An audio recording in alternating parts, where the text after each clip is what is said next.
Então, o que acontece? Na verdade, quando você já começa a fazer a organização financeira, você já começa num prazo mínimo ali, quando você começa já bem focado, né, tendo a constância, né, do registro financeiro, porque isso é imprescindível, né?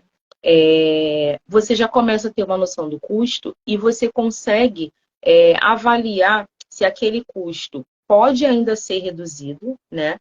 Ou se, talvez, se você manter aquele custo e depois que você está com o seu financeiro organizado, você já consegue visualizar a lucratividade de outra forma. Né? Ah, eu já consigo fazer uma reserva de emergência, eu já consigo fazer as minhas retiradas do meu Prolabore com um pouco mais de segurança sem comprometer o caixa.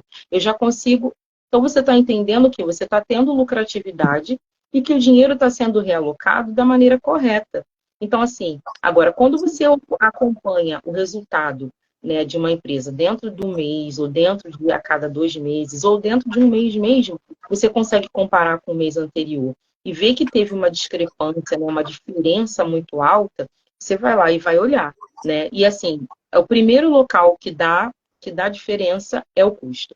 Então, assim, o ideal é que, para que você mantenha a sua lucratividade e para que ela, consequentemente, aumente, né, e você consiga, às vezes você não vai ver expressivamente na sua conta bancária, mas você vai ver que você está conseguindo alcançar, que você está conseguindo avançar, né? Então, assim, eu consegui aumentar uma linha de produção, eu criei um produto novo, né? Eu consegui fazer uma reforma no meu espaço, né? É claro, tudo exige planejamento, tudo exige foco, né? Tudo exige ali a constância. Não, eu vou fazer um pouco a cada dia para que lá na frente eu consiga cumprir a meta. Então, assim, é óbvio que a primeira ação que você vai olhar quando um empreendedor não está tendo lucratividade, está com resultado ruim, você vai olhar o custo, porque é o custo que mais sobressai, né? O custo de pessoal, o custo de matéria-prima, né? O custo do processo produtivo. Às vezes você olha lá como um produto é fabricado e você olha a cadeia de produção e você consegue fazer adaptações de forma que você reduz o custo.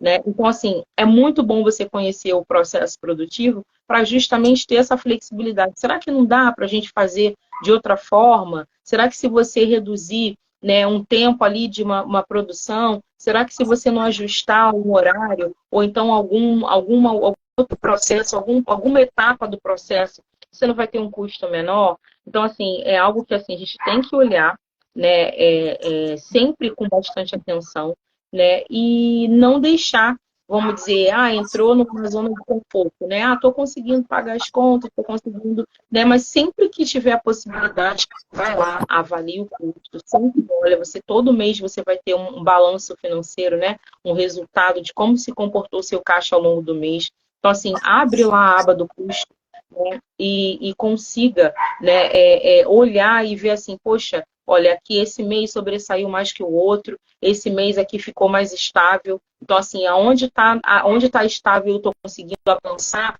Então, assim, o ideal que eu tenho que me manter, crie metas, né, de custo. Então, assim, eu consigo me manter nesse número, nesse resultado, eu vou tentar me manter aqui. É óbvio, vão acontecer, gente.